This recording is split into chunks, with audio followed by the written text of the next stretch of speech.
Attention, brave viewers. This video features adults immersed in a spine-chilling horror RPG experience.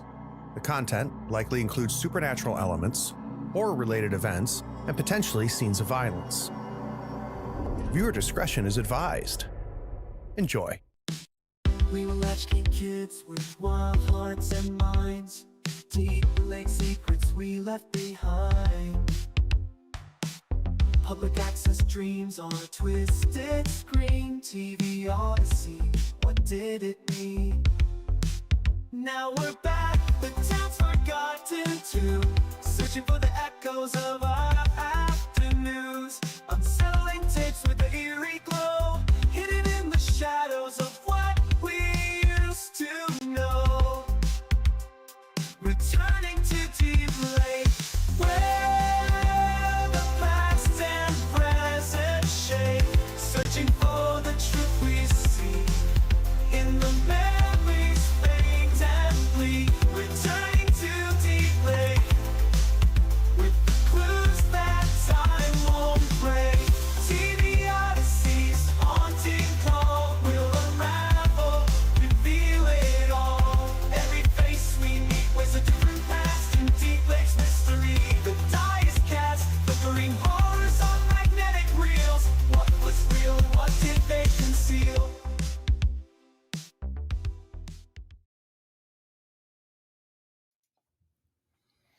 Well, howdy, friends and floorheads. It is Sunday afternoon, morning, or evening, depending on where you are, and it's time for public access.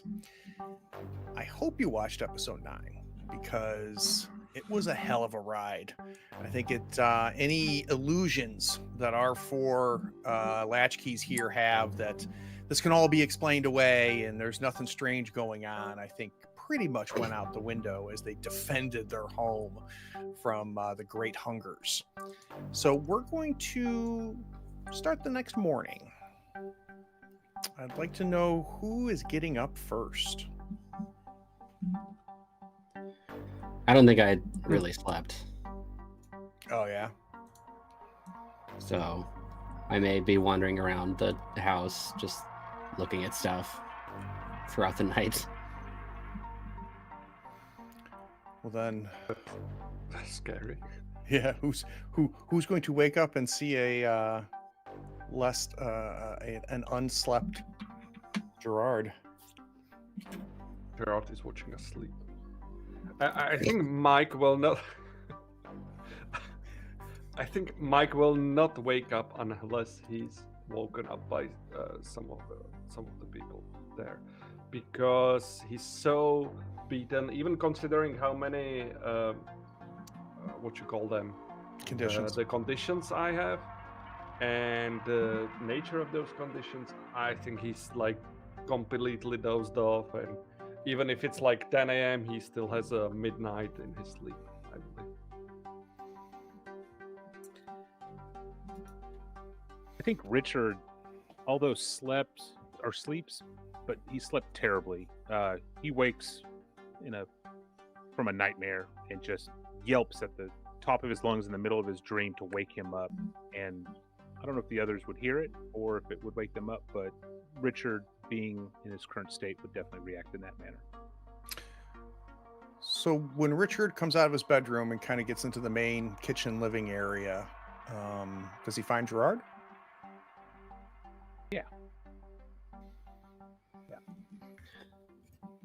I'm like, at this point, I'm looking through, like, they have a bookshelf by the TV that just has like random, like, nothing books on it that you stock like an Airbnb with, even though this is pre-Airbnb. So I'm just like flipping through one of them, looking at chapter titles and scanning over the words without reading them. I'm gonna go sit next to him. Just, you could tell I didn't sleep well at all. I've puffy eyes and gray face. Do you have any siblings? I used to. Used to? Yeah. I had a sister that passed away when I was younger, and never really got to know her very much. She died when she was young. Um, Complications when she was uh, 2 years old, and it just never really got to meet her. Uh, yeah, it was a rough time for my family. Was that in Deep Lake? No, no, that was when we left. It was the first thing that happened when we left, actually, and that caused so many things to just get worse. And I think that's what pushed my dad to step out on my mom, and just a crazy time. That's rough.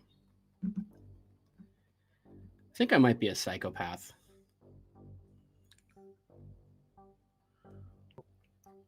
What do you mean? I don't know. I think I should have had more of a reaction to what happened or what I did last night than I am. Like I'm in the place where I feel like I should feel something, and that's making me feel bad.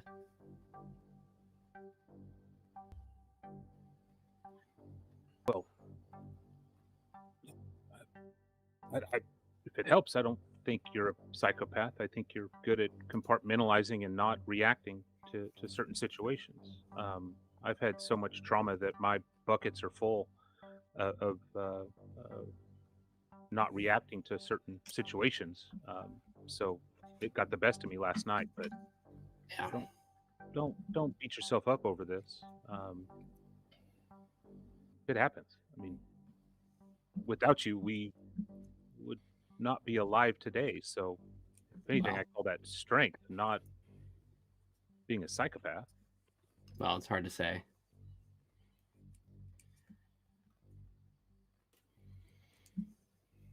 Well, if it What time is it?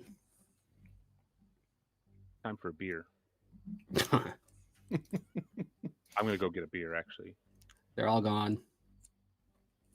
motherfucker, Let's stop at a store today. that Palmer took all of our alcohol. Yeah. So I'm going to count this as a nostalgic move for both of you, this exchange. Richard, you've got reserved, scared, bitten ear, and Maynard is sus. Which one do you want to get rid of? I would think reserved would be the most applicable to the situation in the conversation. That makes sense to me.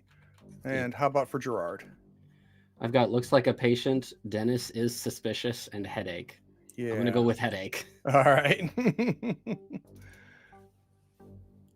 because I definitely look more like a patient now than I did before.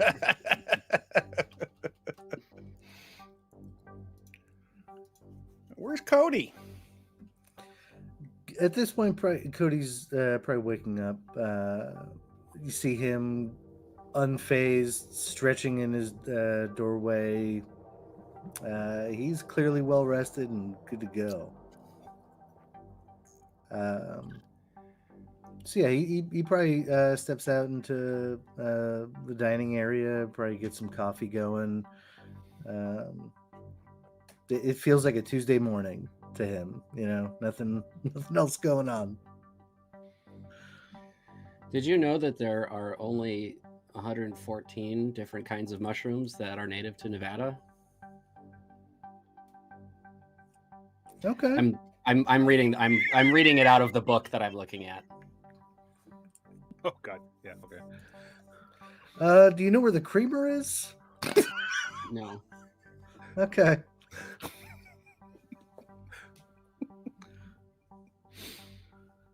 All right, coffee black this morning, and I sit down and I don't know how to respond to the mushroom comment, so I choose to ignore it.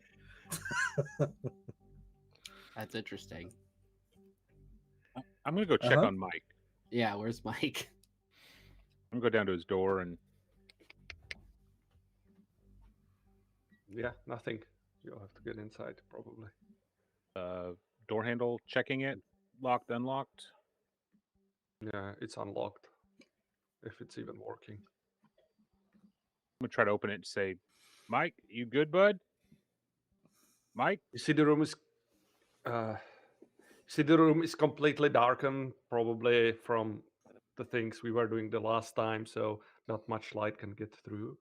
And Mike is like, uh, yeah, what's up? What's happening? Just Did checking on you, man. Everybody's awake and didn't see you out there and was a little concerned. You all right, bud? I mean, what? Jesus, what's the time? Like, it Uh, feels like it's midnight. no, it's crack of dawn at least. What time is it again, Craig? 9, 10, You tell me. 2 o'clock in the afternoon? It's 9:30. Uh, it's. I know we had a rough night, and I know I didn't sleep very well and had nightmares. And I apologize if I kept you up, man. Oh, I was sleeping like a log. I mean, Jesus, why my face hurts like, and I turn on the lamplight or the light that is in the room probably, and you will see Mike as he got up from the bed. He still has like remnants of a heavy nosebleed, basically.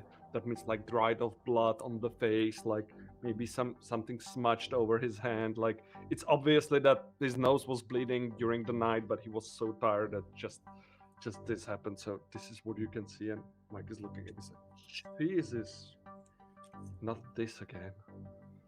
I say, whoa, hold on. I'm gonna run over to the bathroom, grab a towel, get some water, get a dry towel, and bring it to him and help him clean himself up and try to stop the bleeding. Oh, thanks, mate. This yesterday was a rough day, wasn't it? Even though we played MacGyver and whatnot, I don't want to do that again. Just I'm cleaning. Mike is cleaning himself up. Just Yeah. Did you? Yesterday was a brutal day. I still can't get my mind wrapped around what we saw. Why did we come back to Deep Lake again? Jesus. I don't know. It feels like it felt I wanted to go back to see, like, where I grew up, where things went good and where things went wrong. I didn't. I thought this was a fun trip to write a blog article and meet you guys. So we could share a few memories from this place, grab a beer or two, and then go home after this road trip, and that's it. Maybe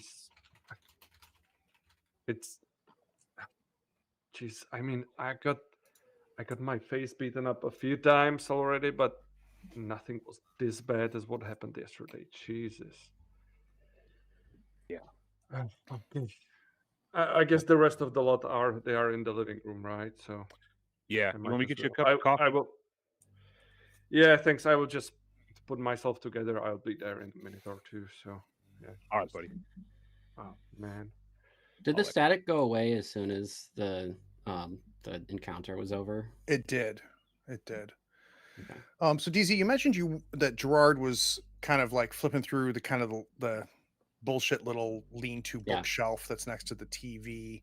Mhm. As you put away the 101 Fascinating Facts About Nevada Mushrooms book, you notice that there's a magazine, a book-sized magazine there that wasn't there as you were pulling books earlier. Mm. And it's a TV guide. All right, what's on TV? So you pull out the TV guide. It's from 1989 or 1988. I'm sorry. So you see that the date on the front. God, who'd be on the cover? David Hasselhoff. David Hasselhoff is what I was going to say. Yeah, David Hasselhoff with Knight Rider is on the cover. And as you open it up and flip through it, Gerard, you realize that there are entries for TV Odyssey as a channel. It has dates and times for different episodes, but there's no episode titles. Now, TV Odyssey was a public access TV station, local to Deep Lake. Yeah. TV Guide was not a local to Deep Lake publication. So that's a clue that your contact has left for you. You can add that to your clues, which is a TV Guide from 1988. They snuck this in like between when I took it off, was taking books off of the. Okay. Yep. Is it one of you that's doing this? I'm not very good at Eesh. scrapbooking, so I don't think it's me. All right, I haphazardly toss it on the table with our other random clues.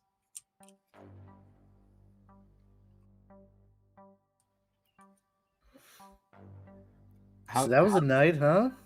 How do we go back Stretching. to what we were doing after that? Can we not go back to whatever we were doing? Like, will this happen every other night? So if we Yeah. don't solve it, then it will just slowly and painfully bring us down. Or maybe it will happen tomorrow already next week. Who knows? I don't know. I don't know why we're feeling so glum about it. I mean, we've been walking uphill towards creepy shit the entire time we've been here. We just You don't think that was we just an reached the escalation? pinnacle. At this point, now we're downhill on Easy Street, right? That's the way I see it. I Well, I'm mean, glad somebody feels that way. In Yeah, truth, I mean- this isn't. He's not saying this, but it's as simple. The reason why Cody's so chipper is because he feels like he won last night, and it's just very simple. Of just like victory feels good.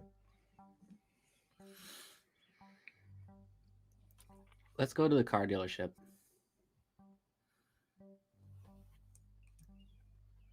What's there? Apparently, the big man that we've been seeing owns a car dealership in town. Oh, that's right. He's just a citizen of Deep Lake. He's not a entity or a ghost or anything. He's just a dude that lives here. Is any of our clues pointing to the car dealership as well, or is it just No. the connection? Just the I just connection wanted- to the weird guy. I just want to see him in daylight when he can't just disappear. Hmm. Worth a Or shot. can he? I mean, okay, okay. Everybody good? So let's cut to the hoopty pulling up to the car dealership. It And is. I will Yep. interrupt you. I will use my next Sunday AD move, latchkey move.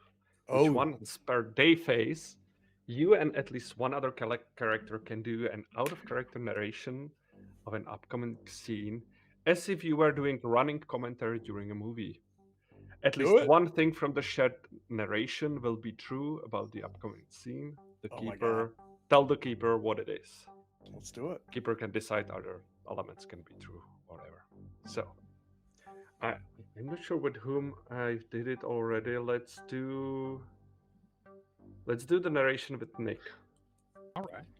And maybe can you start it, Nick, please? As we are arriving as we are two commentators.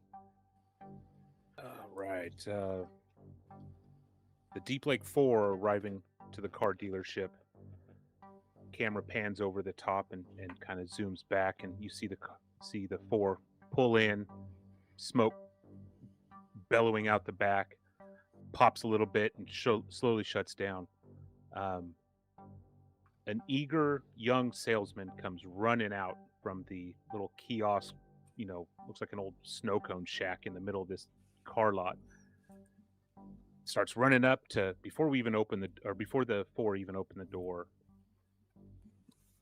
And he's wearing a big 5-gallon hat. Very reminiscent to what the 4 have seen in other scenes. Progresses to say, "Y'all, we are closed right now. It is way too early. What y'all need?"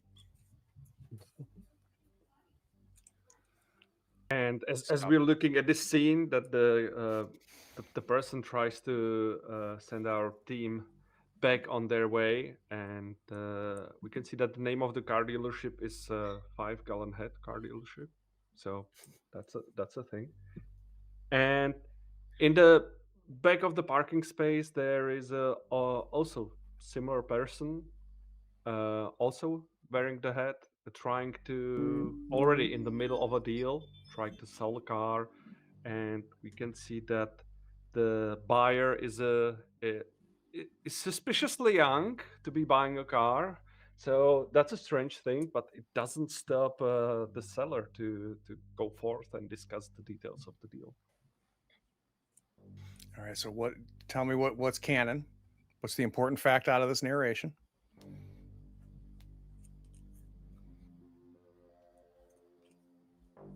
Also, I like your hint on the awkward underage sale. Yeah, If there's something off about it, I think that could spin a lot of different ways. Just my 2 cents.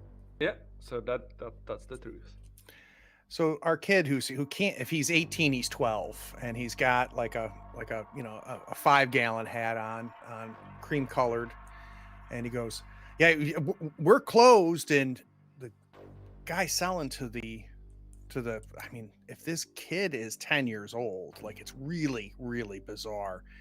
The other guy goes, hey, we're open, just if they want to buy a car, we might as well be open. I'm about to close this here. He goes, well, I apologize. So welcome to the five gallon a car dealership where you get a 10-gallon deal.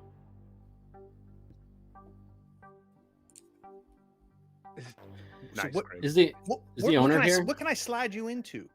Yeah, he's back at the office. He'll go over all the finance and everything, but we need to find the right car for you. I don't even think this is going to get you back to where you came from. I'm pushing past him. Okay. Oh, hold. Yeah. Okay. I'll let Gerard go, and I'm thinking like, you look. I'm sorry to ask, but you totally don't look like you're old enough to be selling cars here. That's Well, my granddaddy founded this place. My daddy said, I'm going to be the one that inherits it after he's done. So I got to start somewhere. But I tell you, I know this lot better than anybody. The only thing I tend to forget is how much the real price of a car is. I tend to remember them being a lot lower. So I think I'm your man. okay. By any chance, do you know Casey Wilcox? Just random thought. He's a friend of mine here, so I was thinking. Yeah. Do you know that kid? God, I'm trying to think. Now there's a kid named Casey. He's a couple grades ahead of me in school. I think his last name may have been Wilcox. I think they're still around here. Hey, you think they need a car too? Yeah. Do you mind if I have can I use your phone? I would really like to call him just a quick, and then we can go back to discussing about what do you have here. Yeah, my dad's in the office. If you want to go there and ask him to use the front phone, I guess that ain't an issue. You sir, looking at you, Cody, you look like a man who knows what a good car and a good deal looks like. Can I show you how you can leave here in style? I briefly looked to everyone else, realizing that this is an opportunity to possibly distract him. Absolutely. I am 100% in the market for a new vehicle. Well, we don't have new. We only got used, but they're newly used. New to me. New to New me. to you. That's exactly. I like you. Come here. Come with me and let me show you what we got here.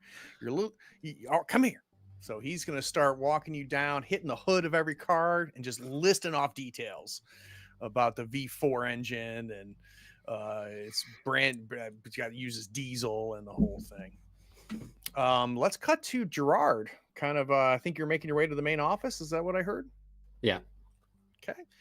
You pop in and ding, ding, the little bell up on the top of the door as you come in. And it's a pretty open area. There's a little lobby area.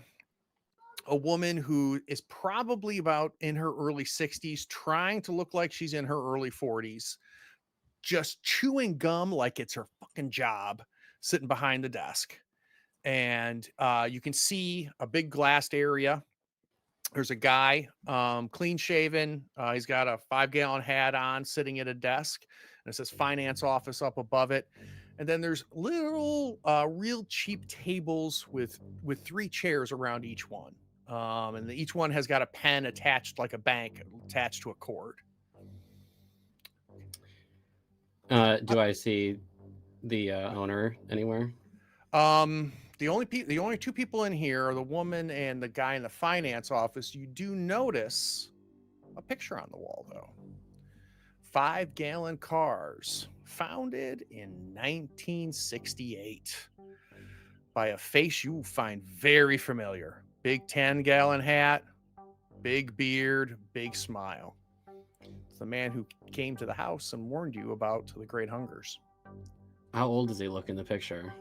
About the same age as when you saw him. So I'd Mhm. say, mid to late 50s.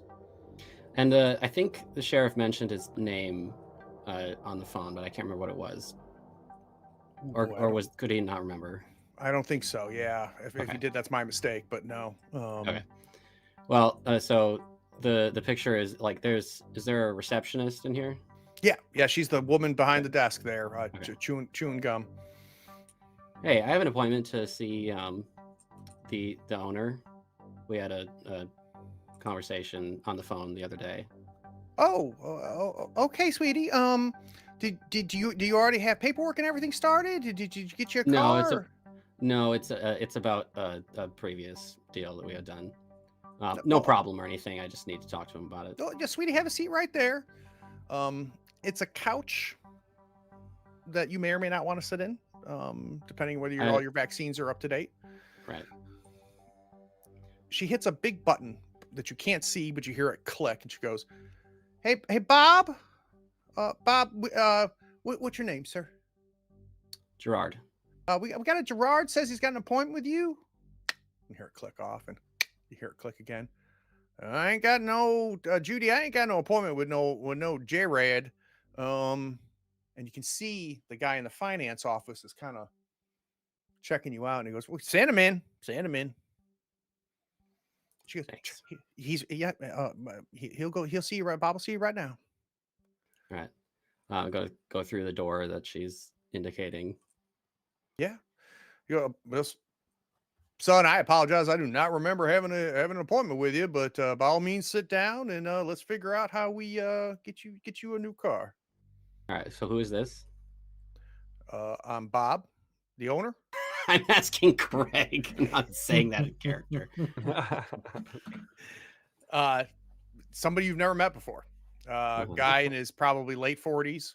Okay. Clean shaven. He's got actually he doesn't have the hat on. You can see the hat on the desk, but it's identical to the hat the salesman was wearing, which is identical to the hat that the little kid was wearing. Is he blonde? He is like a sandy blonde.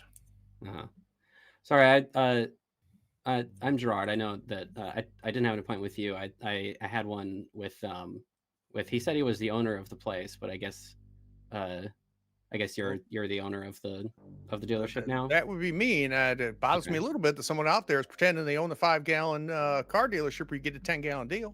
Well, it was a while ago that I made this appointment. I just haven't been able to get into town for a while, but I think it might have been with the previous owner. There's a picture of him out in the lobby. Oh, you're talking about the big man, my daddy. Yeah, I doubt you were talking to him though. He died a good bit ago. How long ago was that? What'd you say? Oh, I'd say, let's see. He stopped working out. Daddy's been dead a good 10, 15 years now. But he hasn't. He gave the place to me before he passed. Son. So you tell me my daddy talked to you? I don't think I quite understand what's going on here. Well, I thought I was talking to him, but maybe I'm just insane, and I leave. Okay. and as he walks like, Judy, get his number. Sir, can I get you a number? If you fill out this card, we'll put you on our mailing list. No thanks. So we come out. We know that. Wait. Oh, please. Is that picture nailed down? It is not. I'm gonna take it. Sir, no, sir. I'll bring it back. No, sir. I need a night move. Can I step in because my interest was to make a call. I would like to do the thing with the call because that would happen at the same time roughly. Sure. DC was talking with the Bob and maybe help DC to make some. All right, so let's rewind just a little bit. Gerard is still in the office talking to Bob, the owner. You come in. Judy goes, Sir, do you already have a salesperson helping you, sir? No, sorry. The kid. My name is Gerard. The kid at the front told me that I could make a call here. Do you mind if I could use your phone to make a call real quick? It would help me a lot. Is that your brother or something? He's got the same name as you. And he's pointing to Gerard sitting in the office. Are you like Gerard the second? No. Sorry, we were talking with Gerard, and I got me confused. My name is Mike. I talked to, and I really need to make a call. And the kid at the front told me that, it's a no problem. I could go inside, and you would be able to help me. She kind of leans. Doesn't get out of her seat. She kind of leans forward. She goes, "Hey, sweetie, here's the deal. You only can use the phone if you're a customer. So if you fill out this referral card here, just fill it out there, mark what kind of car you're in the mood for. I'll count you as a customer, and you can make a call as long as it's local." It's great. Do you have a pencil? I will fill it We in. only do everything here at the 5 gallon is in pen because a deal's a deal. She puts a pen in front of you. I will fill it in with fake information, whatever I can think of. Like Okay. it will be mike@mike.mike.com or something like that. At Mike Street in Mikeville. Yeah. Exactly. So she doesn't even look at the card. She puts it. And she's got like a Rolodex filing little system that she puts the card in, and she goes, I guess that would be under M. And she puts it in there, and she picks up this old phone that's older than like it's definitely old, Deep Lake old, and sets it up on the counter for you. Okay, I will try to like pick it up and try to make like 2 steps, not to be right next to her, which will be quite awkward because I will pull the cable a little bit. And my idea is to do a meddling move. Consult Casey Wilcox, which we received as a reward from some mystery previously. And that means when I'm consulting Casey regarding kids or young, I get an extra clue. And I would like to call Casey and get information about the kid that is selling the cars because something is suspicious about it. Sure. All right. So let's do a meddling move then. And this potentially can give you 2 clues, right? Yes. All right. So I think, Mike, I would like that with presence, please. So let's do a meddling move with presence. I will make sure that I don't have any normal meddling move presence. That's an 8. All right. So phone rings. Case picks up and he goes, "Yep." See, it's me, Mike. Well, it's me, Mike. I can't speak loudly, but do you know the 5-gallon car dealership where you can get 10-gallon deal? Yeah. There is this strange. Go ahead. Yeah, there's this strange kid as like salesperson at the front. That seems quite odd. Do you know him? Do you know the kid? Are you talking about? Trey? Little Bob? Yeah, I think. Yeah, little Bob, exactly. Yeah. Yeah. Trey was. I think he was a freshman when I was graduating. But well, what's up, Mike? I mean, you know, sometimes strange things are happening right here. You've seen a thing or two, right? Yeah. I mean, it's Deep And- Lake. Well, I guess today you could say it's Deep Lake. So some things made us come here, and one strange thing, we meet this kid. He's super. I mean, it's strange that he's a salesperson. I can be okay with that, but he seems to be really familiar to someone we know. That seems to be his great something father. And I mean, so you got Trey. He's the third one. You got his dad, Bob. I think he's Bob the second. And then you got the old man there, the big guy. Mike, I'm kind of busy, man. Like, what you looking for here? Do you know anything more about the kid, or about this family, or about this car dealership? I mean, Trying to figure out stuff. Yeah. I mean, the only thing I can think of is, and you hear static, and it's not like the phone hung up. It's like radio static. And as you're listening to it, you hear, like very distant, you can hear Casey going, you there, Mike? You there? It's like behind the static, right? But then all of a sudden you start picking up something else. It's like an hard to understand voice.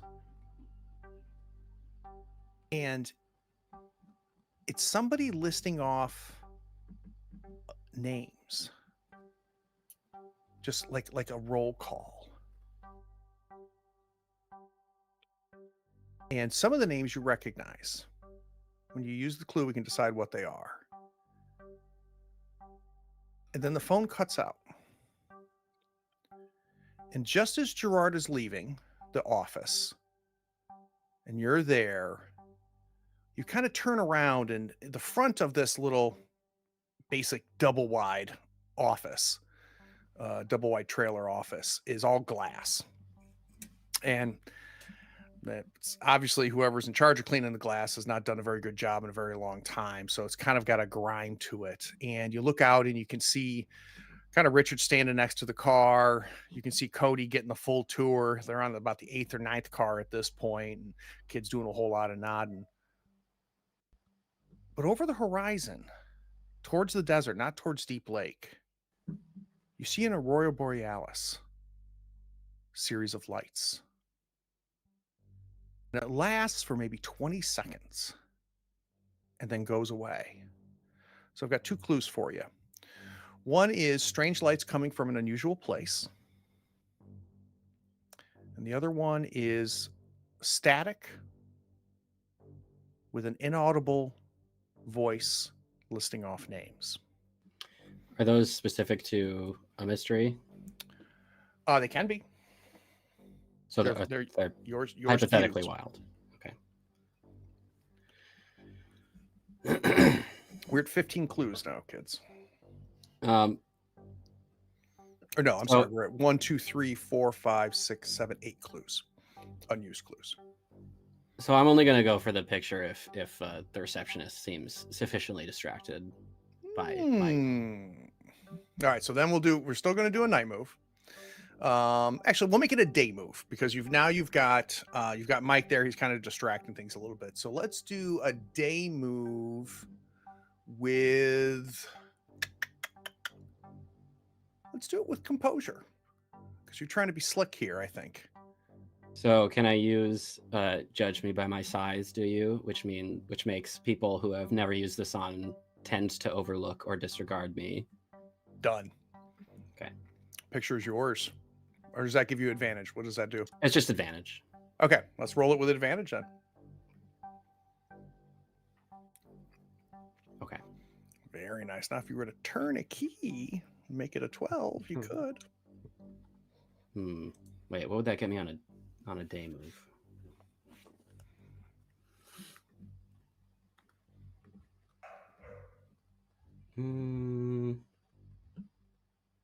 No, that's okay. Okay. I'm gonna come out and see that the kid is showing them cars still, and go up to them.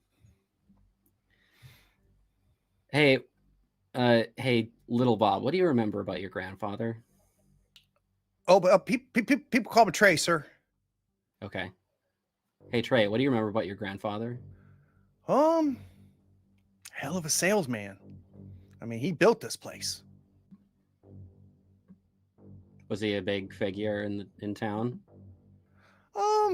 I mean, he was a big presence, that's for sure. I mean, when Grandpa walked into a room, he owned the room. You know what I'm saying? Like, and always telling stories, and yeah. I mean, yeah, I guess kind of a big man.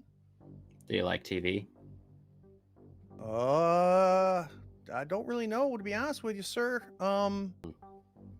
But everything he knew, he taught my daddy, and my daddy taught me. So I've almost got my friend Cody here locked in on this beauty right here, this Cadillac, Let's find you a better fit though, because I don't see you as a Cadillac, man. I see you as more of a sedan type guy, maybe a hatchback. Oh, I can't drive. Oh, okay. Well, let me show you the cup holders in this beautiful Cadillac that Cody's going to be buying here in just a second. I think that you'll be perfect for a passenger such as yourself. Look at these cup holders. Wow. They sure look like they can hold a cup. What is Richard doing? I'm soaking it all in. He's looking for an opportunity to try to he's seeing all the misdirection and sees an opportunity with Trey.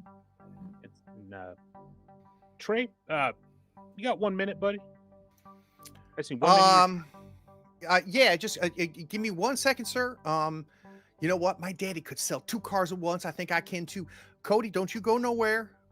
Make sure that your friend here, he likes all the seats because he ain't be driving. He's gonna be checking out the back seats, the front seats, and stuff. And come over, and goes, sir, I'd like to meet you. My name is Trey, and I'm here to give you a 10-gallon deal.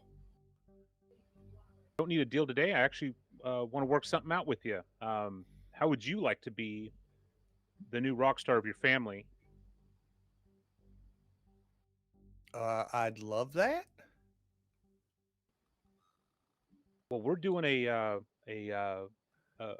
piece at the Deep Lake Gazette about your car lot here, and I'd like to get some information from you about you, your daddy, grandpa, and get a little history so I can put this together and put a real good article together that'll bring people in. It'd be free of charge. It's just you guys have history here. I would love to put something together for you.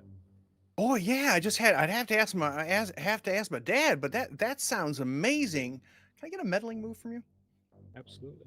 Let's do that with presents.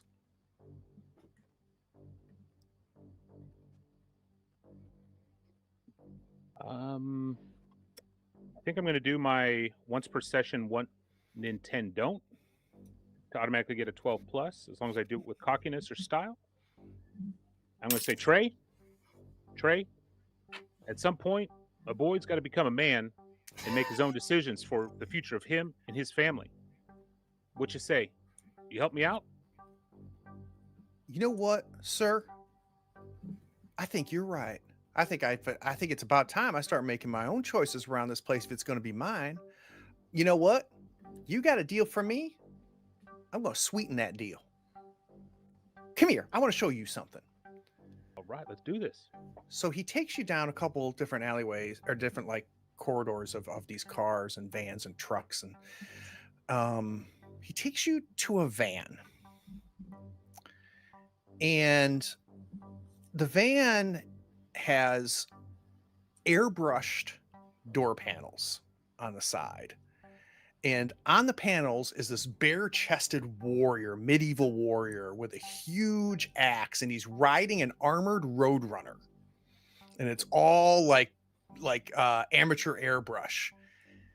And he goes, now, I tell you, when my daddy bought this van, I was like, Daddy, why are you buying that van? Nobody's going to buy this van. But I want you to hop in this front seat, and I think you'll see why my daddy has made this place even better than my grandpappy. So a couple things real quick. One, this is a new clue, but it's a clue tied to something else because you recognize the art. It's the same art that you saw on the flyer for the SNS game.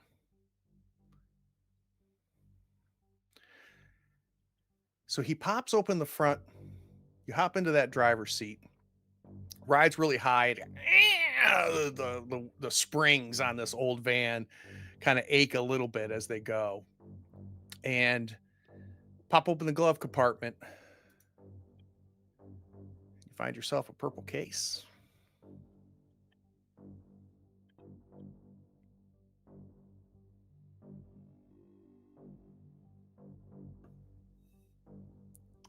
Trey, this is wonderful. My goodness, look at this van. This is amazing. Where did your daddy get this? Or your grandpa? Where did he get this? No, it's my daddy. My daddy bought it, and I don't remember where that was. Wasn't there for the paperwork, but he kind of turns around. He goes, I don't know how you is with the ladies, But take a look in the back of that van. You could put a mattress back there. Mm.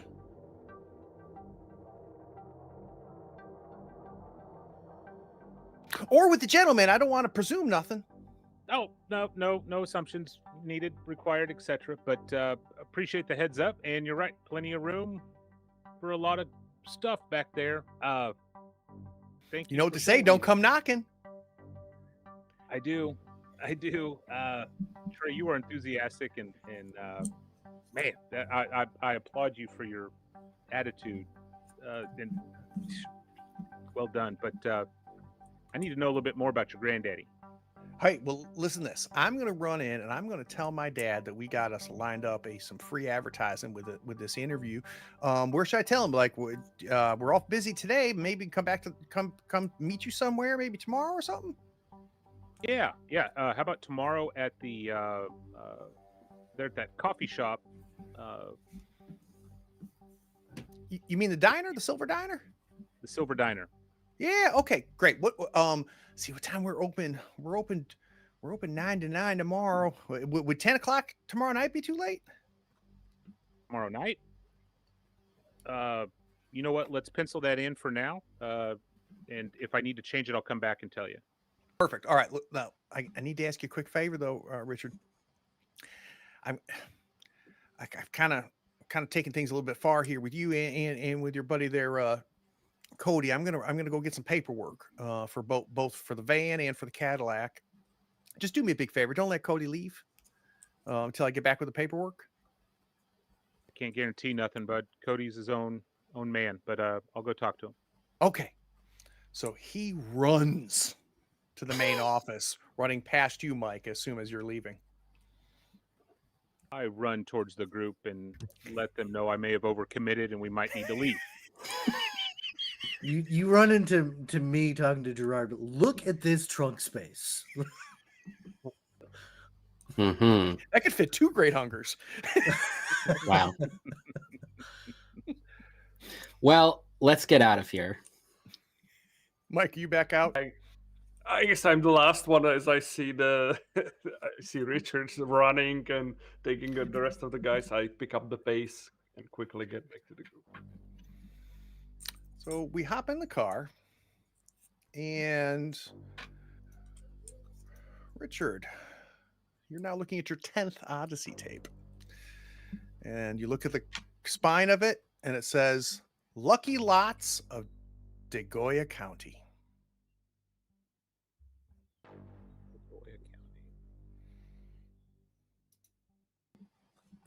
I start inspecting our own car as we're in it. It's no Cadillac, that's for sure. It's like 2 cup holders. Had to be a car dealership. So the big man's dead. Has been dead for 10 or 15 years. I mean, that makes sense with everything else we're seeing, right? We just... How many dead things did Lines we up just face? perfectly. I guess I don't know what I expected. So that's what you found, that he's dead? Yeah. Got a picture of him now, so there's photographic evidence that he did exist. Should we try to find out how he died? Maybe. Where would we find that out? I guess the local, like the county clerk. Deep Lake Gazette. Wait for Yeah, Trey? potentially. Yeah, wait for Trey. Well, Trey doesn't know his ass from a hole in the ground. Yeah, library maybe to look up old. I mean, he was a big public figure. There was probably a story on him when he died. Would it make Hanscom. sense? Hanscom might know. Hanscom. Should we try answering something, or are we too scared to do so? Oh, Because I believe I'm just going through how many clues we have for the whisper, which is complexity 4. Yeah, we could try to answer If I- the whisper. All right. So, as a reminder, your question is complexity 4. If it is an experiment, where is it operating from and why? And the opportunity, if you answer this, is it resolves the mystery. You can resolve the mystery by confronting those responsible and threatening exposure or ruining the integrity of the data being gathered, thereby shutting it down.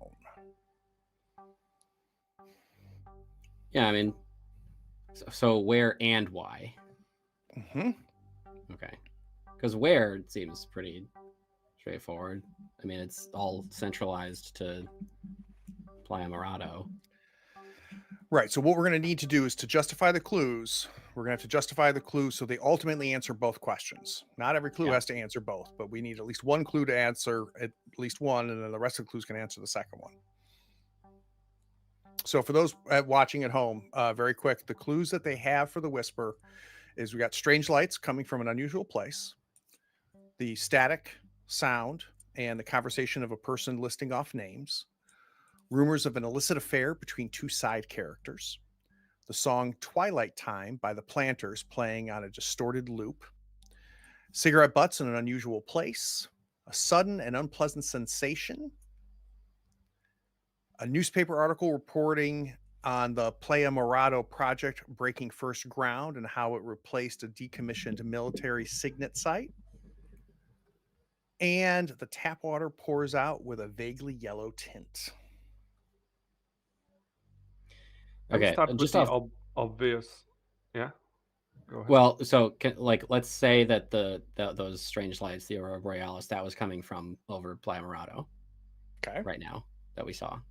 So that I'm just off the top of my Yeah. head, what it sounds like is that there's some kind of weird natural phenomenon that happens in that area, and then the military, some like black site, opened there in order to study it, and opened like the development complex in order to draw like a small set of people in to test on them. All right. So it sounds like strange lights is going to be helping us with the where. Then I I would mean, everything use has been happening there, so everything the like sudden it's unpleasant sensation of vertigo. I think we Yeah. can use as well because it was at the epicenter of the next of the place next to the. Yep. Yeah, Mhm. sorry.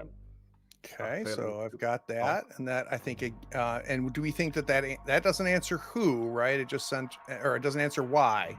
It answers where, I think, right? Yeah. Okay. So I I need at least like. something to help me with why. Yeah, that's how I get like it's a natural phenomenon, and the military wanted to test it and what it was doing, like to just get a better understanding of whatever it is. I don't know if they have, or I don't know how to make it so they have like a more specific end goal other than just So- researching it. So we're going to want to think about clues leading us to a conclusion, right? Sounds like we're going conclusion looking for clues.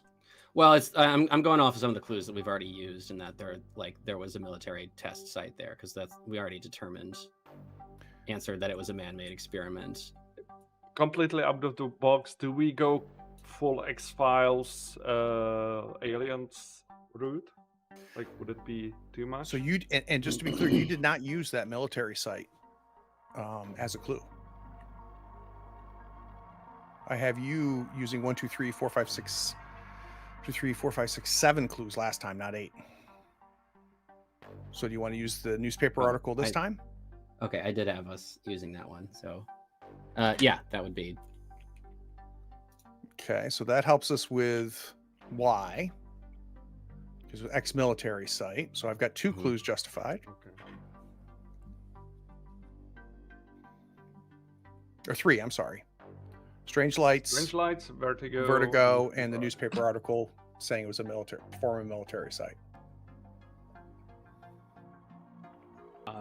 I would use the list of names over the static on the phone. It could be actually maybe it was starting like the employees secretly working on Playa Morado project are, and it would be a list of names that were part of the Project X.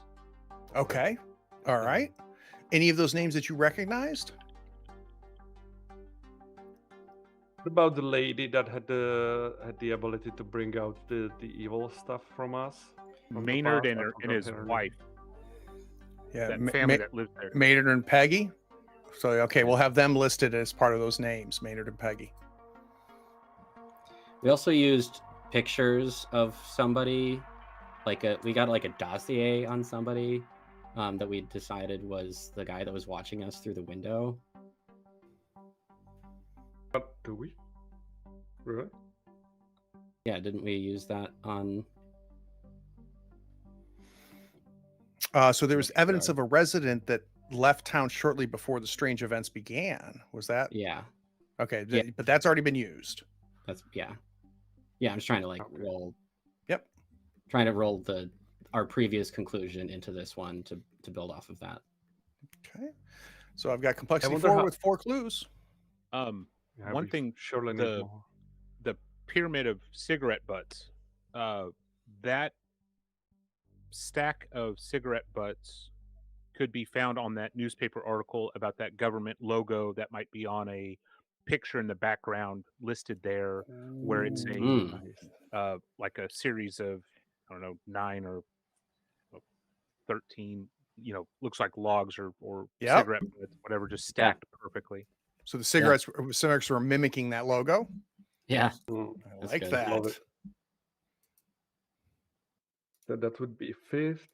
Yeah. Oh, what about the tap water has vaguely yellow tint, so it could be affected also by the whatever phenomenon Yeah. is happening at that location. Yeah, the tap water and the vertigo. These all point Is to it like which- where it is to me. And if it's a black site, I assume that it's like underground.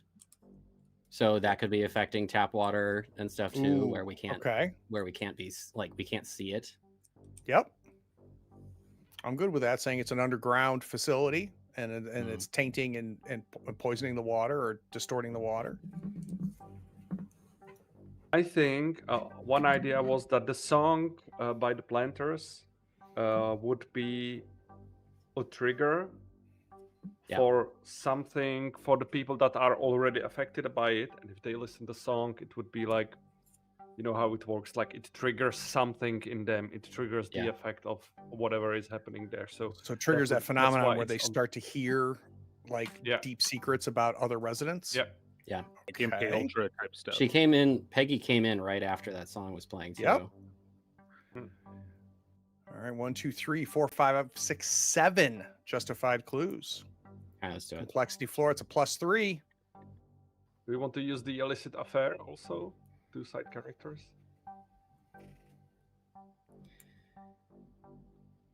We have +4.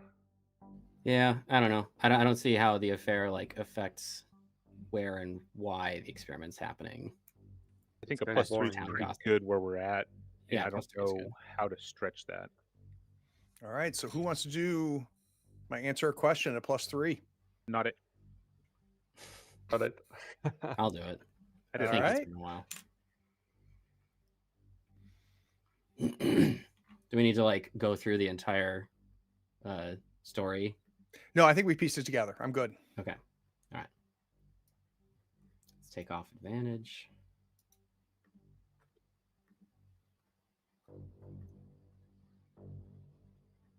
So Oh. 10. Is Yep. it just barely? 7 is the success threshold, right? Well, I didn't add the +3. It's a success, but not a success, so it's a full success because of the +3. Ah. All right. So tell me what we have figured out. We've got the clues. We know the answer. So let's talk about what the answer to this question is. So first off, it sounds like it's operating from an underground facility under the development. And what did we decide the why is? What did we figure out the why is from the clues? I think it's something that naturally happens around this area, and they established the base and the development in order to study its effects on people. Got it. Got it. All right. So this opens up the opportunity. You can resolve this mystery now by confronting those responsible and threatening exposure or ruining the integrity of the data being gathered, thereby shutting it down. We're going to take a quick 10-minute break so that our latchkeys can figure out how the hell they're going to resolve the whisper. We'll be right back.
So we got a lot of chatting that happened here over the break, trying to realizing one that after they watch an Odyssey tape tonight, they're going to get their final question that needs to be answered.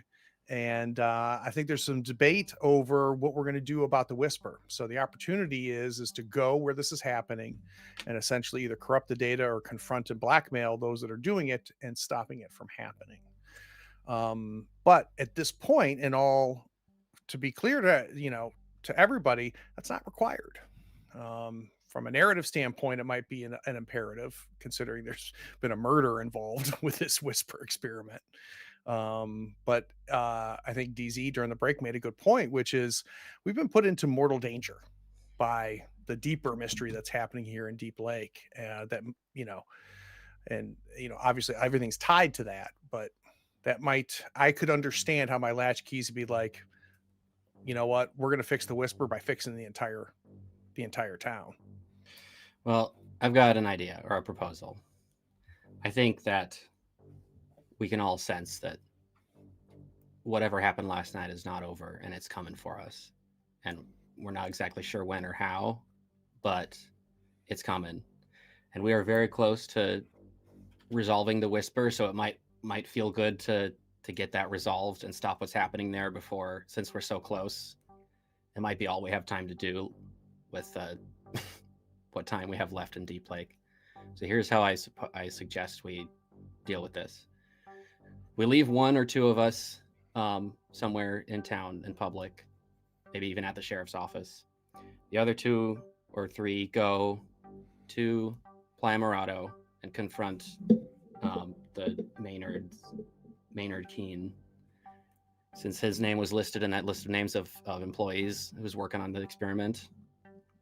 Since we don't know how else to get into the black site or talk to whoever's responsible or whatever, like I don't know if we have a phone number for the secret government agency. So we go to Maynard Keene and tell him that we have what we need in order to expose him, and that if anything were to happen to the people who are going to tell him that, then the others of us are already in town waiting with the story to go public with it.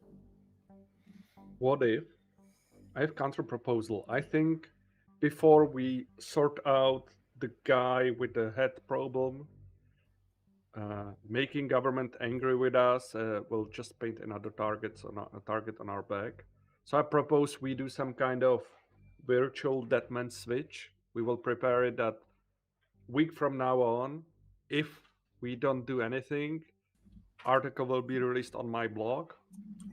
Article will be sent to the Ghost Bros forum. Message will be sent to the Hanscom guy. Maybe you have any platform where you could where you could share this, Richard? Is Arcade. Yeah, the Arcade Bros forum is popping as well. Yeah, I think if anybody is going to be able to set a dead man switch to release something, it's Cody, right? With all his forums and stuff that he's involved in. So it would go all out with all the information, which could happen, we don't make it. It will still get out, but meanwhile we will have time to really focus on this creepy old guy. Yep. Yeah, I'm all for it. I even get the laptop out. I'm ready, and it's like I put my hands on the keyboard. Okay, so what information?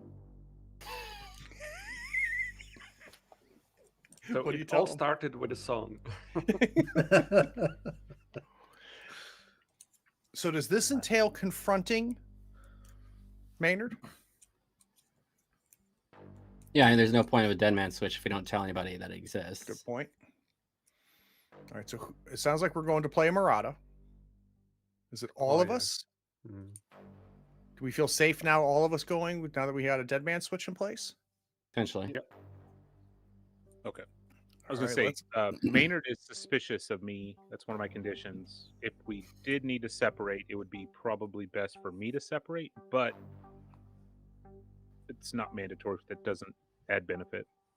Well, do you want to stay like either at the sheriff's office or at the local newspaper or something? No, I want any action, but okay. Well, Well, if you don't want to, then something real quick. Someone, and maybe it's with Mike. Mike and Richard have a nostalgia move. Do that right now before you head out, and one that makes Oh, sense for you to clear Maynard is sus, and for Mike to clear whatever the many conditions he has. That might not be a bad thing either. That makes sense. I was thinking how to fit that in. How since things are moving so fast, but I have. So we might Well, we're in the clear car. it up in the open. maybe. Yeah. While. Sorry, I'm stepping on my words today. Struggling, tongue tied. So yeah, while we are in the car on our way to Playa Morado, I would like to do then a nostalgic move. All right. So when you have an intimate moment with another latchkey, while one of you is waxing nostalgic about something that takes you back, you may either each clear an appropriate condition.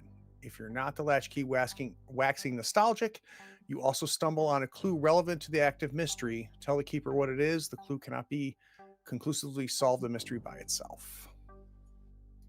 So I will All do What are you a waxing quick on? scene. So maybe we're in the back of the car with Richard. So and I'm poking around in the, in the door pockets. I don't know what you call them, and I get in one of them. I find a book, which is a Lone Wolf book, which is episode 2, where I believe it's called Fire on Water. And oh, Richard, look at what I found. It's the second episode. Do you know these kinds of book? Have you played, Lone Wolf or Pick Your Own Adventure books, like the game books? Do you know them? Have Oh you my played God, any? yes. I've never finished one though. I've only started, and when we moved, they all were donated because they wouldn't fit on the U-Haul. But I remember loving these books. You can finish And those. in the yeah, and in the Lone Wolf books, you had a series of the books, and you could either do them one by one in random order, or you could actually go sequentially. And the second episode is the most important one. Look at this, and I find the paragraph like 372. So you could get the Summer Sword in here, which like solved out like 90% of your troubles. There was like one thing where if you had Summer Sword, you died, but well, I was cheating in these books, obviously, so I went back and said like nothing happened.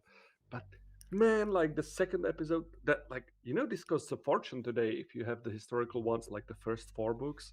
I have like the exactly like 1, 3, and 4. I have them in my bag, like I reread them. But man, like start even you can start with this one, and I give Richard the first and the second book I just found. Like just go through them before we get there. You All just right. got me as a player, Vaslav.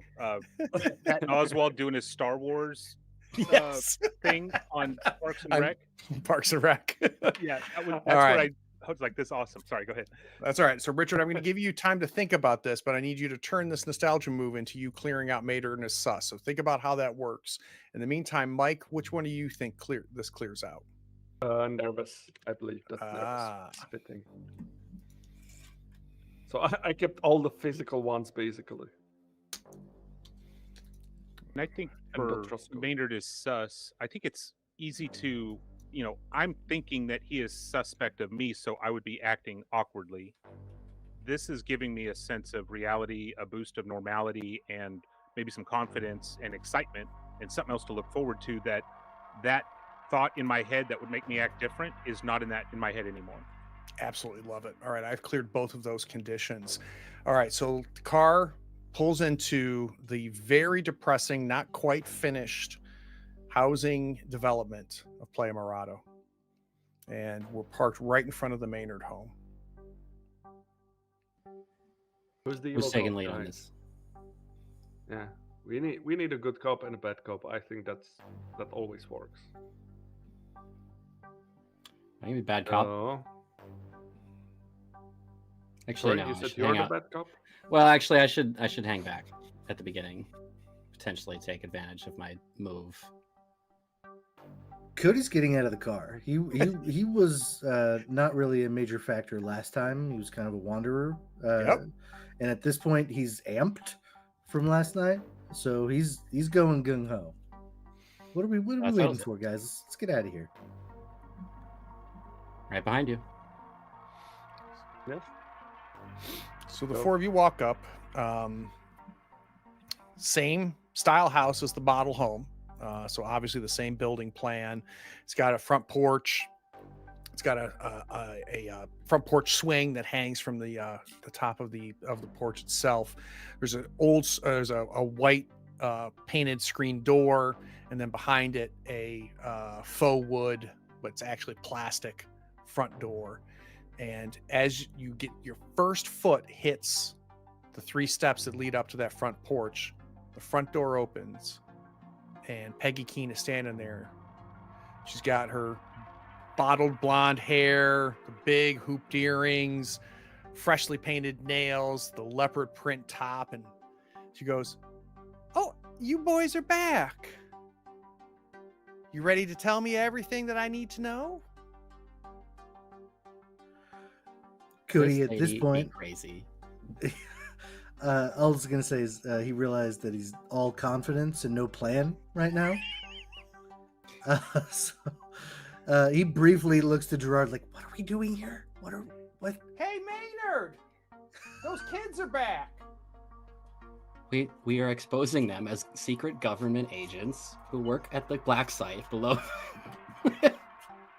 Just tell them All we right. know about the. Just tell them we know about the military complex and that we're going to expose them if they don't put a stop to it. Hi, ma'am. I don't think we've met, young man. What's your name? I extend my hand out. Hi, I'm Cody. Don't. We're really interested in this area. As you know, we've been checking some stuff out, and we've come up to some very bizarre, interesting answers that we'd like to talk to you about. I'm well aware of your interest, and well aware of a lot of things about all 4 of you. I think it probably would make a whole lot of sense maybe for us to let's sit down, let's have some tuna fish sandwiches, and why don't you 4 and my husband and I have a conversation? I am pretty hungry, guys. Yeah, that's a good idea. Might as well. So takes you into the home. This is the first time you've been in their home, but you've been in the other home. So it's oddly familiar, just decorated a little different. In fact, they flipped the floor plan. So what was on the left in the model home is on the right as you come in, and she takes you past the staircase, or there's no staircase; it's a ranch. She takes you past down the hallway into the kitchen, and big old Maynard is sitting at the table. Oddly enough, there's already 6 plates at the Mhm. table. There's fresh tuna fish sandwiches there with some crackers, and he's sitting there with his crew cut and khaki shorts and salmon colored polo shirt, and he goes, "So sounds like we got stuff to talk about there, gentlemen." You were expecting guests? Oh, Everything's ready for- we saw you pull up, son. Have a seat. Right. What is this I hear that you wanted to tell us about something? We've been telling you boys about a whole lot of stuff. Maybe it's your time to tell us. You got any confessions, any things you want to get clean and feel better about? I'm reaching for a sandwich. Richard Since kind it of seems says, that, yeah, "Go ahead." since Cody seems not to be the active one now, Mike will not say anything. Mike will put the cassette recorder or the voice recorder that he has. Maybe he'll hit the play button.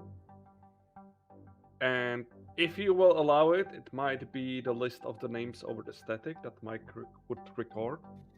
But that's a stretch. But Yeah, what I'll let Mike- it be is your voice reading off those, right? So you remembered the names from hearing it over the phone, and it can be you just reading off the names if you want. I'm good with that. that works. That's perfect. Yeah, let's do it like that. So you hit play, and he goes,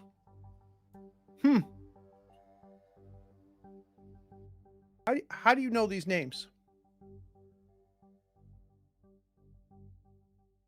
Let's say I heard something somewhere and somebody confirmed this message, so I've set up a recording to have a backup, let's say on ready to go to the public. And there's more where this came from. What exactly do you 4 think you're revealing to the public? what the hell is going on here right now? And he kind of stands up. He goes, Peggy, they look thirsty. I think they all need a glass of water. No, we're not thirsty. Listen, Oh, okay. Go ahead, Cody. Cody, would you like to jump back in? No, it was just like, well, I would like one. Oh no, you're right. No. Listen, we know about the black site that used to be in this location. We know about the effect of whatever the natural phenomenon is happening here. We know about the tap water, about that little spot out in the desert that makes people queasy and pass out. We've been here for 1 day looking into this. It took us 1 day to find all of this. We found the microphones, the cameras, everything in all the houses. Somebody's dead from the murder the other week. Now we've set up a dead man switch to set all of this information out to the public in 1 week if we don't stop it. So even if something happens to us, this is going public. We're giving you a chance to go to your superiors and have them shut the program down before that happens so that nobody else gets killed. You boys, you sure are clever. He kind of leans back on the kitchen counter, standing over the four of you sitting at the table. Peggy's gone to the fridge. Mike you think grabs you- a tuna sandwich as well. You fucking guys. You think They're you got warm. it? You think you got it all figured out, don't you? We don't know exactly what the experiment is, but give us time. We got this far in 1 day. I'm sure we can pick up a lot more information and find out a lot Funny more. you bring up time. Time's pretty important. I think time's very important. Peggy, what do you think? Do you think time's pretty important? She goes, I sure do, sweetie. And you hear her hit something inside of the fridge. And two things happen at the same time.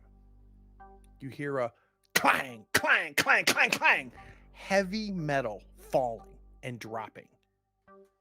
And you realize that steel shutters block the windows and the doors in this house. So the only light is not coming from outside anymore. It's just inside. And just the startling of the clang, clang, clang, clang as you realize that this house is being locked down by whatever Peggy did in the fridge. You now look and see the Remington pistol in Maynard's hand.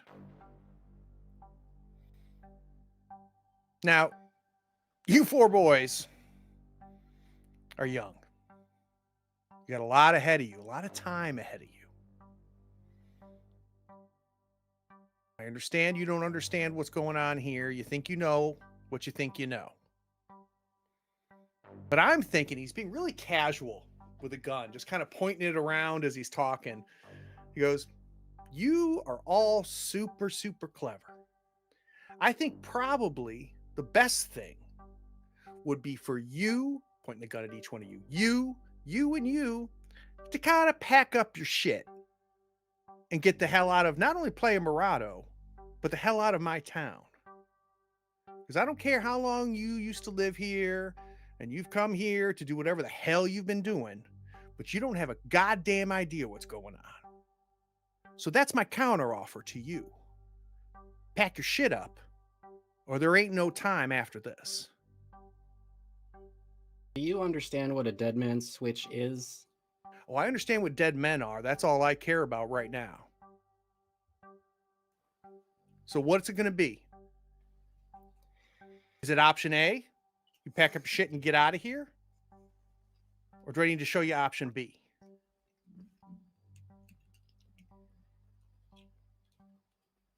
I think maybe we should talk to your superior. Sorry, there wasn't a C. What's it going to be? And he's putting the pistol like on your forehead and kind of pokes you when he says that in the forehead with the front of the pistol. What's it going to be? Smart ass. Who's he talking to? You. That's not really how military personnel handle their firearms. Kind of making me second Richard. guess whether this is an official operation or not. From Richard's point of view, can I see if the safety is on? It is not.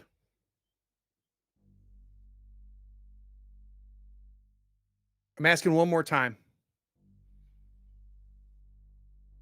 You think you know what's going on here? You have no goddamn idea.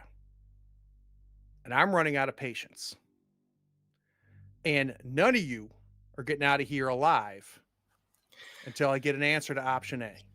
So he's right up in my face. He's right up in your face, and he keeps like super fucking obnoxious, right? Just Mhm. like as a period to every sentence, he's tapping your forehead with the barrel of that Remington.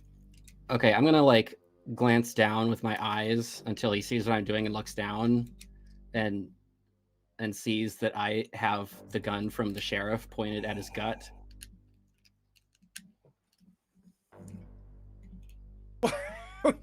Don't need to get real hasty now. And he kind of Oh, steps we're back being a little hasty bit. now. We're not violent people, so we don't really need a confrontation right now. But you, we're just four schlubs who happen to be looking around. How do I make you understand that even if we were to disappear, if the information got out of what is happening here, someone else is going to come, someone more competent than us, and you're still going to be found out. And then you'll have 4 more dead bodies on your hands. Do you get it? Is his gun still up to? He's not quite. Yeah, he's not. The other gun in play has made him a little less aggressive. So he steps back. I am going to need a night move. Gerard, what are you afraid is going to happen if you fail this? I mean, obviously, I have 2 concerns. One is that I will be shot, but the other is that I'm not going to be making a convincing argument, and I'm not going to make any progress on getting us the shit out of here. I think that's covered by you getting shot. So I think he's definitely going to shoot you, but it's worse than that. Because turns out he is military and far more trained. So he's going to be able to get a bullet into you before you even really know how to point that gun the right way and pull the trigger. And he's going to take out the other 3 of you, I think, at the same time. So this is going to be a night move. I want it with composure. And probably Does good he that you're count doing as this a because cop? well, what's that? Does he count as a cop? He does not. And I can't see either of your conditions coming into play, so no disadvantage. So I need a night move with composure.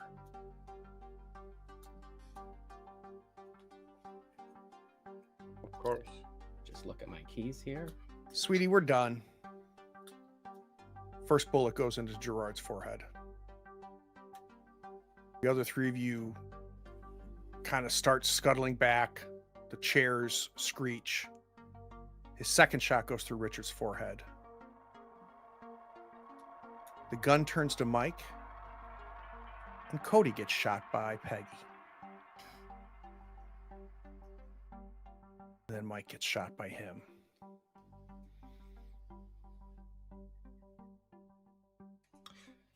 The phone So rings. I'm turning a key. Oh, Yeah, I okay. was gonna say, well, it's been fun, guys.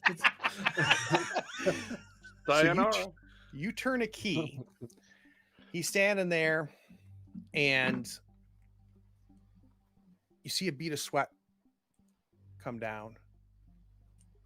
Your coolness and your composure is really putting him off, and it's making him stop probably for longer than he should be in this type of a situation when the phone rings. Get the phone, Peggy. Right by the fridge on the wall. She picks it up. She goes, Keene residence. Yeah. Okay.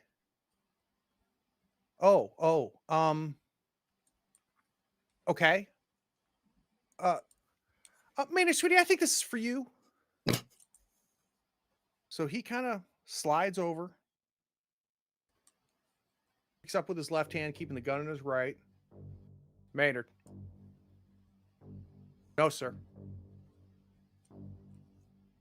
Yes, sir. Just let it. Okay. Yeah. What about my wife? Oh, I'm sorry. Okay. Yep. But my wife. No, I'm sorry, sir. Yep. Nope. No. Yep. I understand. I understand. He hangs up the phone. Bosses, right? He goes back to the fridge, not even acknowledging that you spoke. And you hear a click as the steel shutters go up. All right, boys. We're done. You win. Hope you're real proud of yourself. Honey, what does that mean for Peggy? That's something for us to talk about, just you and me. I think you four should leave.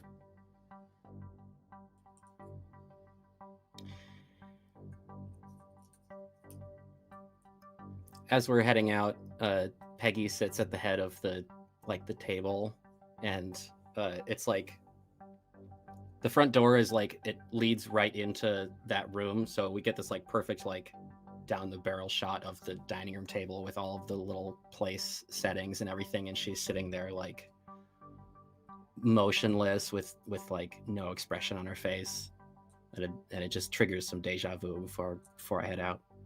Oh yeah, what's the deja vu?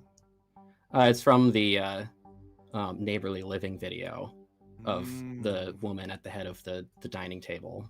got it. Got it. Also, You guys, as we are picking up, just to paint the scene a little bit more, yeah. as all this was happening, and Mike took the sandwich, he got frozen in place while Gerard was like sorting this out, and only again the blood from his nose started again, just soaked through the sandwich. So when this all happened, Mike was like just left the sandwich on the table and went back like to the car holding the nose bleed. That's it. So you guys get out to the front porch. Thanks for Last the one. backup, guys. Last one. The last one out the door is Richard. We hear the clang clang of that cheap front screen door. And we get to the hoopty. Right before you turn the key, bam! Bam! 2 gunshots.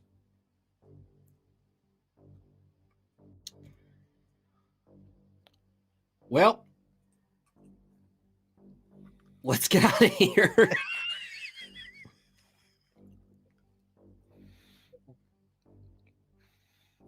That sent chills down my spine in real life. Yeah. Let's cut back to Rodenbecker Street. Is that where we're headed? Yeah. I'm good. Cody? Okay. Richard? Yeah. Yeah, they didn't have very good tuna, so I'm fine with Dry. Too much mayonnaise. Not enough pickle. On the drive back, though, I am going to chat with Gerard and kind of ask and inquire about some of the names that were recorded, because one sounded oddly similar to his dad's name. Mm. Or you say it was probably with Mike, right? You're talking about the list of names. The list of names. Yeah, whoever it was with the list of Mike. It Yeah, was Mike. names. Yeah. Mike. Mhm. Yeah. Did you rattle off Bartholomew Haas? Did I hear that right? Mike will look on the list where he also wrote down the names as he was listening to them, and just what do you want to hear? And I will show you the paper, and the name is there, like 5th from the top. And he just shuts down. Emotions come over him. I knew my dad was into some sketchy shit. What the hell? What the hell? And how can I? Why can't we catch a break? We will This catch is- a this break is when insane. It's this fucking town, man. This town has ruined my family, my livelihood. Forget this. I'm out for vengeance. This is BS. We need to Uh, get the guy. He's behind all of this, definitely. There's a What guy? government. There's a guy with a head. There's He's dead. uh, yeah, right. Like, remember Look at yesterday, this for picture. example? Look at this picture. This picture's from 1968. He looks exactly the same as when he came to the Mike house 2 nights ago. takes the. Was it poster or was it like picture in frame? It's like Like a a framed plaque. picture. Yeah. Like, just like Mike bangs it down or just like shoves it away. I don't care about the picture. You saw like yesterday it was like 4 creepy, definitely supposedly dead people trying to get us in a bubble of static which we couldn't leave because who knows what happened. And that one guy is definitely behind it. We need to get this guy, pointing at the picture on the floor now, I guess. Richard wipes the tears off his face and says, "Forget this. Let's go get him. I'm done screwing around. Let's quit playing his game and let's go after him." What, Cody, you want to just how about- head what about face first into that cave? Yeah. What do you And- what action are you suggesting we take? I have no clue yet. I all I know is that I'm out for blood. I want We this need guy to get dead. the guy, and Again. Mike puts his hand forward, expecting like everybody puts their hand on top of it. You know, like doing this thing. Like, are we in together, guys? We will Yes, get- but I'm gonna we need will you to get wash him. your hands before I do one of those. Because your hand Anyone is else? covered in blood, man. Person driving's exempt from this exercise. Oh, I thought it was back in our. Well, let's space. cut back to the Oh, house. yeah. And I want to finish things out with you're back at the house, and there's 2 stacks of purple tapes by the TV. There's the 8 that you've watched, and there's 2 that you haven't watched. One of them is The Musical Adventures of Calamity Raccoon. The other one is The Lucky Lots of Deoka County. We're going to watch a tape tonight? Might as Lucky well. Lots seems more fitting. What is Lucky Lots? Lucky Lots of Degoya County.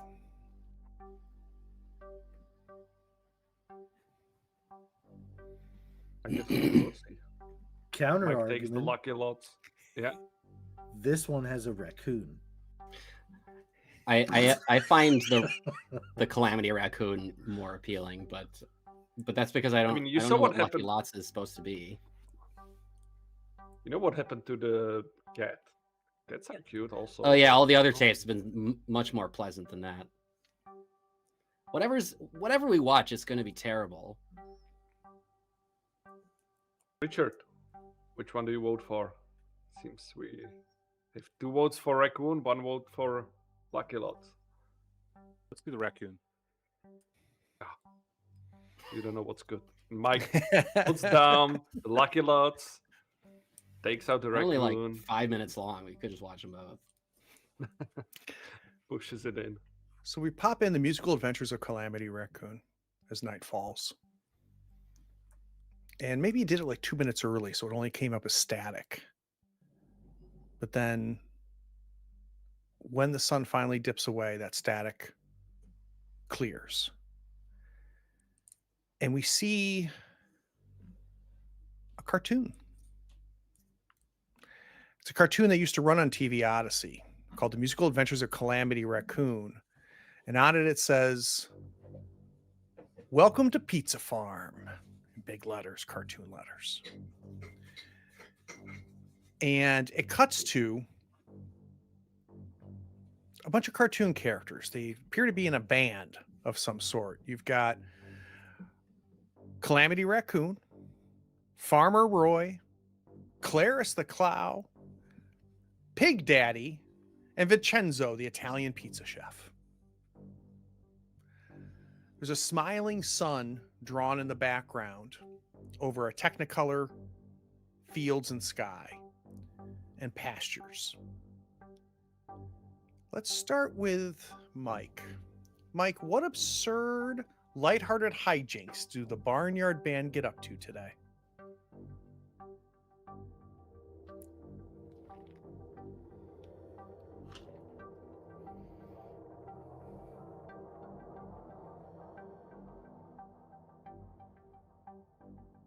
That's a good one. I was thinking they would try to steal not cattle, maybe steal or set free some of the animals that are part of neighbor's farm, so they are no longer trapped by the evil man, so they will help them. So maybe it's a maybe flock of sheep. So they all jump into their van. Van looks familiar. It doesn't have the airbrush on the side, but it's the same van, same model, same year. And we hear cheery doo doo doo doo doo doo, and it's kind of the bouncy van as it travels down the road, and it pulls up to a pen full of a bunch of geese. Now, meanwhile, Pig Daddy's in the van just with everybody else, but he has 3 nephews, Figgy, Wiggy, and Poe. And they're lazily about their cozy cottage with dark clouds coming in from the west. A long shadow creeps up the path to the porch, and darkness reaches their doorstep. And a great furred paw knocks thrice on the door. Cody, how does the wolf, Mr. Big Bad, graphically murder all 3 little pigs? What? Let me paint you a picture. Let's start with Figgy. Oh my god. I'm not sure I want to describe this. It's a cut to black slash. You see the wall or a curtain and pig's blood, like an over exaggerated amount of pig's blood. After one's like slash, there's like 13 more. It's very exaggerated. The Kill You're like, Bill. okay, like, when is he done? Kind of thing. And you have to watch for way longer than you need to. And we don't see any of it happen, right? It's all kind of like off screen, but we see the blood splattering up against the walls of the Pig Daddy's little cottage here, and we can see the shadows of pieces of these little pigs flying, but we don't see them actually coming up on screen. This is still a cartoon, right? It is. Okay, yeah. So then there's like cuts of pork, like very animated. Like, oh, there goes the tenderloin. Yeah, There's bacon in the package, goes flying right. across the screen. the ham hock with like the bones sticking out of it. Perfect. Yes. So, as Mr. Big Bad terrorizes the countryside, Calamity resolves to defeat the wolf and bring peace back to Pizza Farm. Unfortunately, the rest of the Barnyard Band seems content to run about screaming in panic. Richard, what song does Calamity sing to rouse their courage?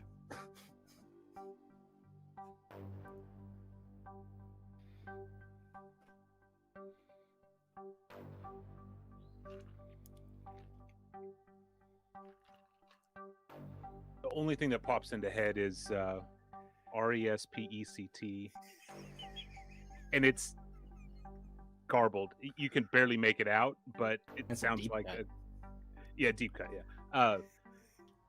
And it almost sounds like a bunch of children singing it in like a chorus that is not well put together, except there's a very deep voice that should not be singing along with a bunch of children, and it's very creepy, and that's all you can listen to and point to and focus on.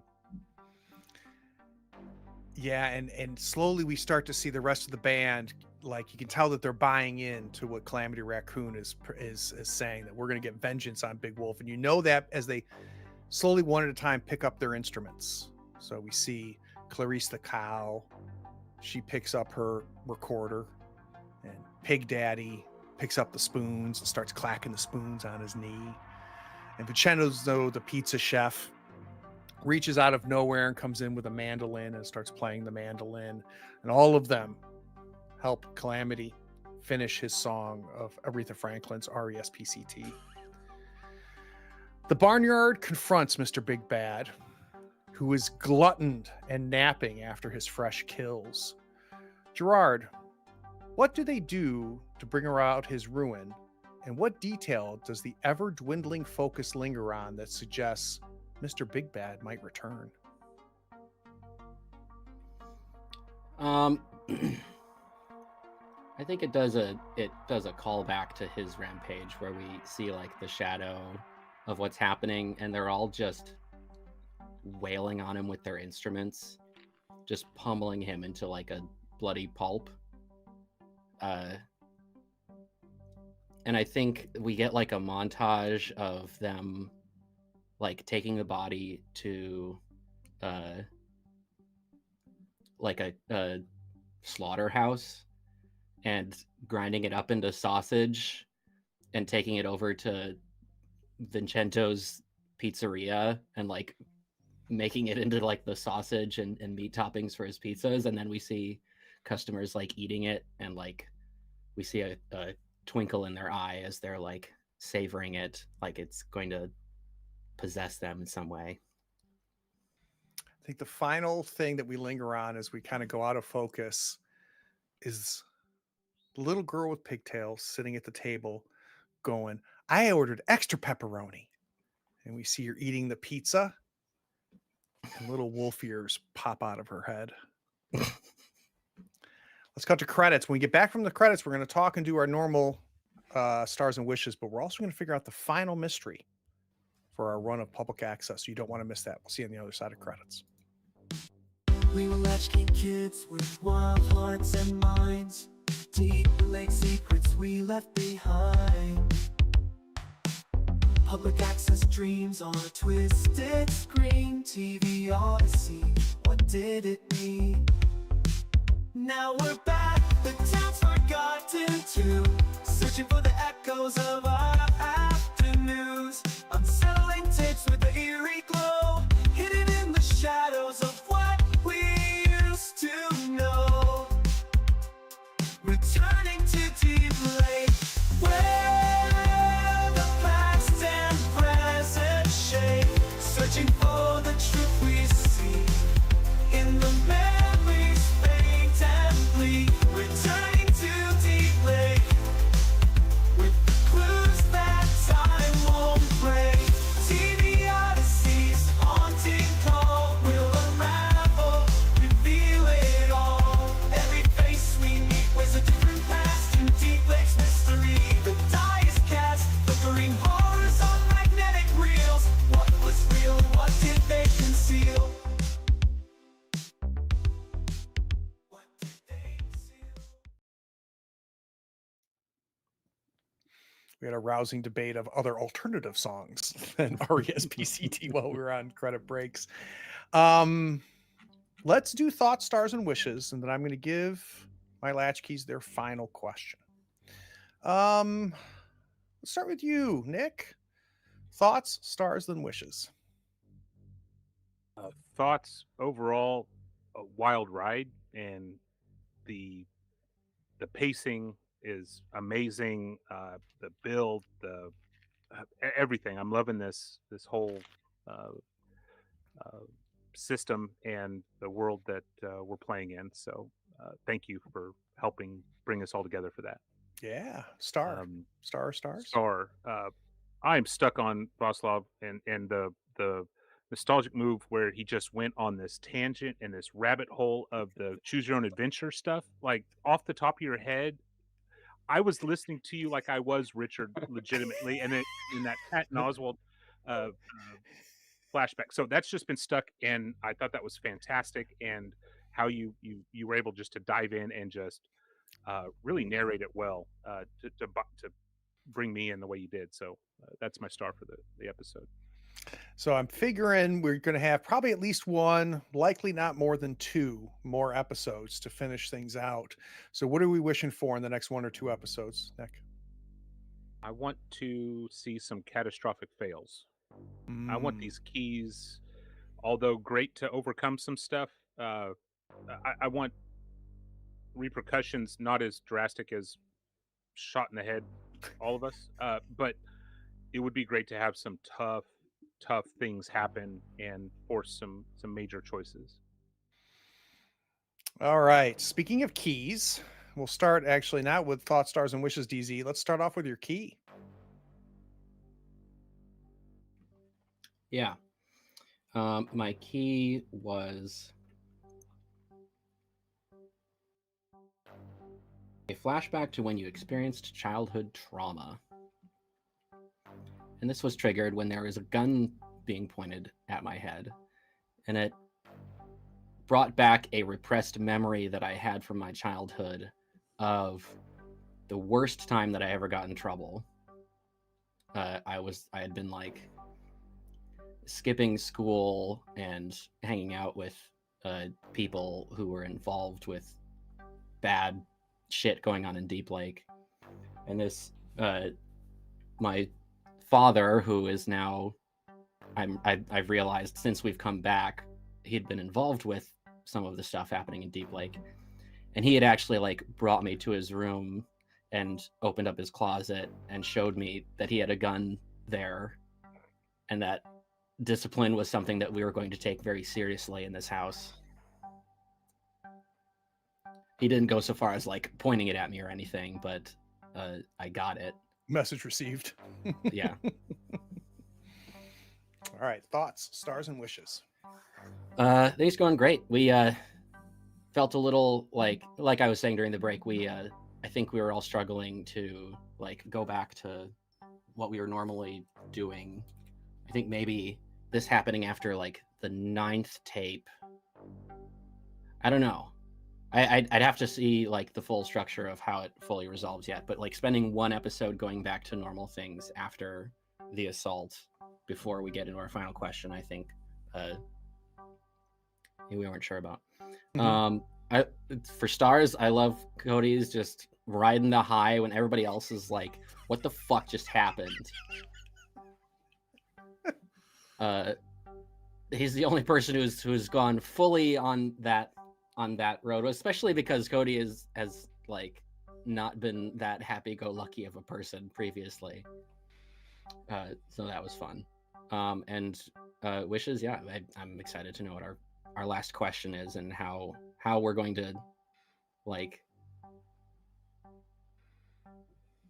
resolve something that we've been dancing around, because all these different cases aren't directly tied to like what's causing everything to happen. They're just like, stop saying like, damn it. They're just side effects of TV Odyssey. So yeah, I'm excited to see how it all resolves. Vaslav. Immediately wrote it down for stars and wishes, and it was in the beginning. Nick with DZ, how you started the let's say the morning coffee conversation, which I believe you even received a free nostalgia move for that, which was well deserved because it set the mood in the morning greatly. For me, it was like the calm discussion after the shell shock of the previous night. I like that Nick or Richard went to Mike after like what happened. So it like this slow start was a great, let's say, great mood setter. That's the word I'm going for. So I love this starting moment, even the first interaction, and immediately it brought me into the game. I didn't have to wait for a few more interactions. Nice. So that's what I All right. Wishes. wishes. I wish for the final moments of our latchkeys, whatever final moment means. I hope that we will see some moments of either heroic moments or some moments of redemption for some of the characters. Something that would like, even if it ends in a catastrophic way, there will be one thing that will make it worth it. Last but not least, Kyle. Thoughts, stars, and wishes. So today's episode was interesting in that it felt almost like a hazy hangover after a night drinking, and I think that made a lot of sense for the tone of this episode because we were just as lost after the moments of the last one. We didn't really know where to go. So intentionally or not, that translated into what was going on today, and I appreciated the vibe from that. Um, the all-star, in my opinion, I think has got to be, I guess, a combination of both DZ and Vaslav, as Cody goes in gung-ho, but immediately is distracted with a tuna sandwich. Like, oh, someone has to step up. And you guys immediately did. And I thought that was great, despite how horrible things almost went for DZ's character. I just thought it was a really fun moment to play in. And as far as wishes, I want to walk the halls of TV Odyssey itself. I want it to come down like a spaceship, and like, us That'd be to, cool. yeah, to actually walk it, to see what's inside it, to see the rooms where things were being developed, and like the horrible horror movie aftermath of an abandoned building. I'd love to be in there before our ultimate doom, probably. So. You said the same thing about Mothership, and we all made it out of that. Yeah, for those of you watching, if you didn't realize it, this is the same cast that did one of the biggest runs we've had here on the channel. This is the original Mothership cast. If you've not watched that, the box set for Mothership is now out from Tuesday Night Games. It's a phenomenal game. It's we started playing version 0 of Mothership, but finished playing version 1. It's even better now. The final product is pretty badass. So make sure you check it out, and check out the 5 of us playing. All right, XP triggers. Who hit them, and what was it? Nothing Well, over it was all the here, mystery. unless I Yep. can get Mystery, XP from yeah. Cadillacs and tuna sandwiches. No. Well, we But you resolved the can- mystery. Yeah, everybody gets 1 XP for answering a question. Yep. And then I had to be vulnerable with someone in 2 Oh, but parts. the- One right. in the Yeah. very beginning, and then at the very end with Yeah, the no question. car ride. So that levels me up. Nice. I also had to be vulnerable with someone at the beginning. And you did questioning whether I'm signal, saying. right? Yeah, and then I did a signal at the Keen's house. Oh, that's right. Yep. So that's 3 XP for you. Nice, DZ. Vaslav? I might have shared good memory, the Lone Wolf nostalgia mode. Oh, no I question. could. But You guys ready for the final question? Yeah. It's complexity 6. It's not multi-part. It's just one more question. Explain what happened to TV Odyssey, and how do we stop the terrible things happening in Deep Lake?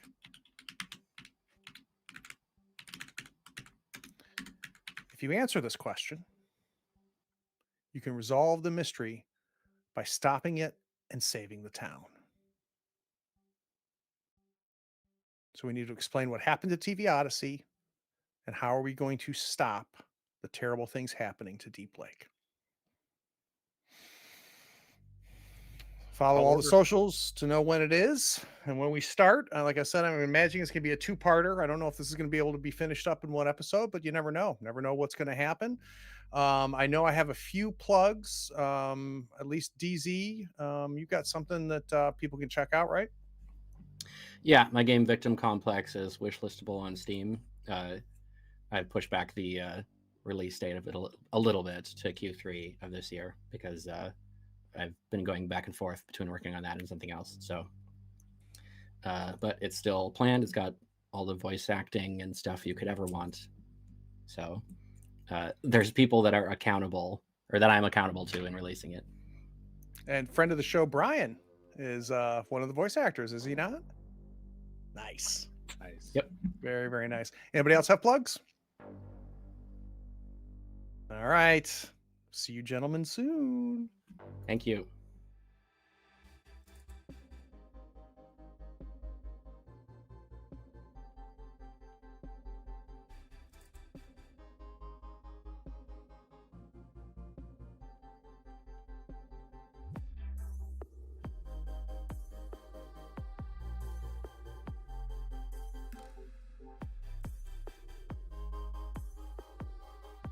Howdy, friends. Thank you for watching. All our content is archived and organized in playlists on the Third Floor Wars YouTube channel. Check it out. And if you could like, follow, subscribe, and even set your notifications to this channel on YouTube and Twitch, we'd appreciate it, and it'll make sure that you catch all of our content. I talk with creators, designers, and experts across the gaming landscape in every episode of our podcast, Tabletop Talk. Open up your favorite podcatcher and search for Tabletop Talk from Third Floor Wars. Support your creators. They make the content you love, and it's your support that makes it happen. If you want to help us, go to Third Floor Wars on patreon.com, and you can help us for as little as $1 a month. Thanks again. We'll see you next time. Take care.